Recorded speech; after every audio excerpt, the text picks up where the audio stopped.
mais Siré. waaw si l'État perd le contrôle si wàllum. le contrôle sur le contrôle des prix. waaw d'accord léegi ma di fa boobu noonu waaw répétition bi. góorgóorlu yi moom ni ñuy def. waaw non foofu sa question bu ma intéressé la ndax góorgóorlu bi ma doon tout ce qui touche le pouvoir d'achat des consommateurs des góorgóorlu ak le panier de la ménagère loolu moom yii lu ma yitteel. góorgóorlu nag war na jiite réew mi de. war na ci xalaat quoi. waaw après naa la wax sax lan moo tax est-ce que yëg nga ni candidat nañ. ah bon yëguma ko. mais góorgóorlu yi dañuy dem élection 2024. loolu de xéwal la vraiment. après dinaa ci ñëw benn élément de géopolitique rek daanaka ñoom ñaar li ñuy wax yëpp. bon la ça veut dire que wokk bu dajee gestu la. nu mu tudd sax nu ñu koy waxee wokk bu dajee. gestu waaw waaw wokk bu dajee gestu ni ñu ko waxee noonu la. très bien xam nga blé. pays yi koy gën di jëfandikoo. c'est les pays de culture arabe. waaw muy le Maghreb. ak les pays du Proche-Moyen-Orient. parce que ñoom seen culture alimentaire c'est à base de pain à base de farine mooy seen culture alimentaire. donc bu Ukraine yëkkati ñoom ñoo koy gën a yëkk. léegi boo xoolee Afrique dëkk arabe yi mooy le Maghreb Maroc Tunisie Algérie surtout Égypte. ñoo ci gënoon a sonn. donc président Macky Sall au nom de Union africaine jóg dem. maintenant la communauté internationale tubaab bi ñoom jàppewuñ ñu nit ñun.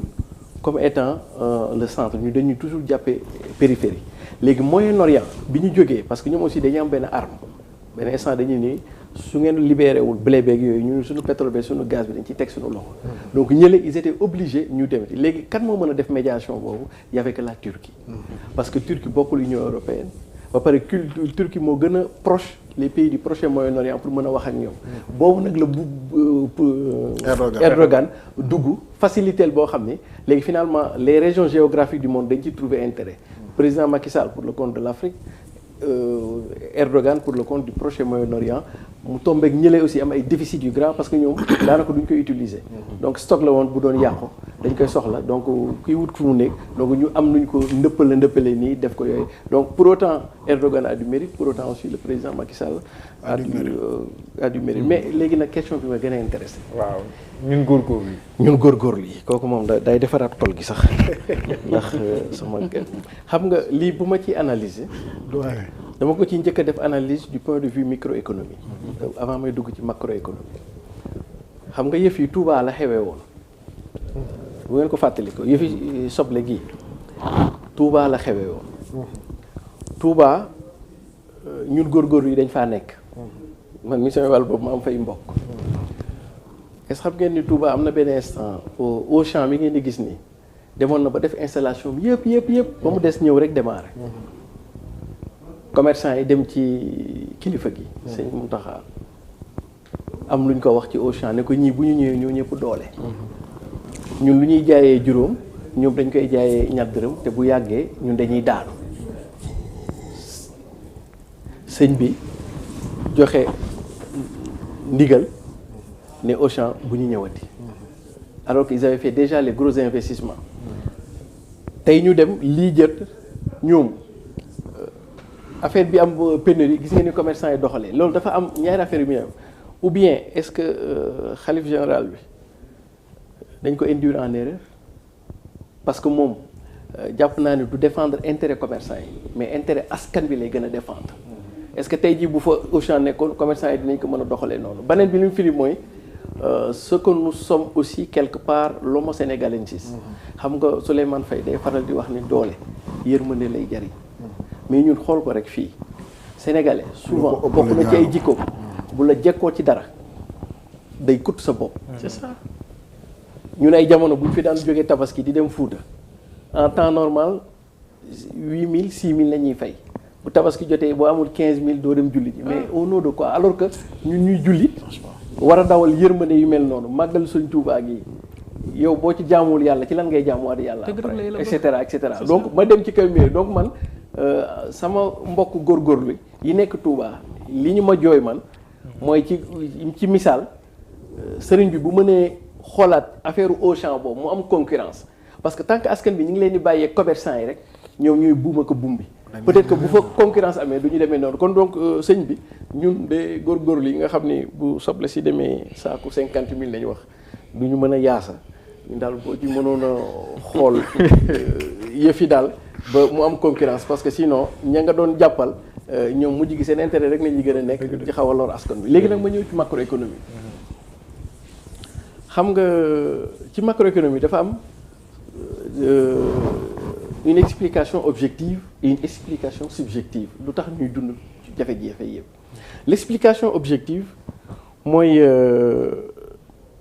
président Macky Sall le régime en place de 2014 ba 2019 dañu réussir ay prouesses yoo xam ne ba Sénégal des Sénégalais sur le plan économique on l'a jamais réussi mooy nan nañuy xeexee ba croissance ñëwaat te croissance ak ñëwul de mais sur une longue période ñun croissance bi ñu am c'était 2 à 3%.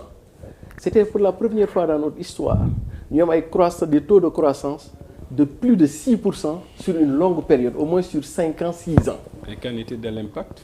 waaw non xaaral ma ñëw rek. Allez-y. Et c'était ça le défi du retour de la croissance mais seulement la croissance n'est pas le développement. C'est ça. Tu peux avoir croissance et maintenant le développement c'est comment transformer cette quantité en une qualité et yaa ngi dugg ci développement léegi nag la raison objective mooy su ngeen ko xoolee ba ci biir président Macky Sall depuis 2019 mu ñëw il n'a pas gouverné le Sénégal parce que on a reçu des chocs exogènes et des chocs endogènes qui font que il n'a pas eu le temps de gouverner 2019 ba léegi le président Macky Sall et le régime l'État du Sénégal le régime subit les événements mais n'initie pas les événements ma jox la benn misaal dafa fallu 2019 Covid dugg Covid nous a fait perdre 2 ans 2019 2020 ñu ñëw 2021 tak affaire Sonko bi dugg mu perturber le cadrage macroéconomique ak tout ñu jógee ci 2021 2022 les 2 élections ñëw avec leurs conséquences le régime qui perd de la vitesse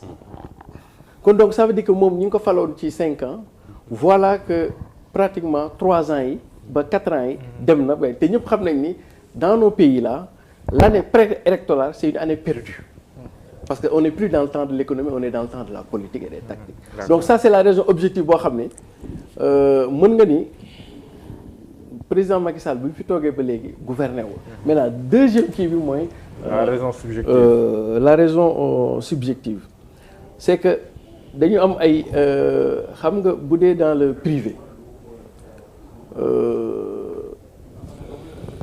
bu fekkee yow da ngaa dem ba mënatoo li lay njëkk a dal mooy défaut de paiement maanaam boo demee bay leboon bor war koo fay faretur maintenant su ñu demee ba xool ni yow ay la yéwén même bu ñu la muñalee délai doo ko mën a fay boobu dañuy wax cessation de paiement mais bu dee état fi ñu toll nii ci état bi dañu toll ci ce qu'on appelle un déficit d'état moo tax gouvernement yi war na ci jóg bis bu bàyyee situation bi muy traîner on sera dans un défaut d'état parce que un état n'est jamais en faillite mais on est dans un défaut d'état te xam nga lan mooy doon défaut d'état ça veut dire que yoon dootul amati nit ku nekk lu la neex def ça veut dire que tey jii dañu am ministère du commerce c'est inadmissible dans un pays boo xam ne nee nañ pays la yu mel ni di am doo dégg le ministère du commerce doo dégg régulation des prix dafa mel ni comme si état bi moom il est impuissant par rapport à ça indifférent et li gën a grave mooy dañ koy sax fooyee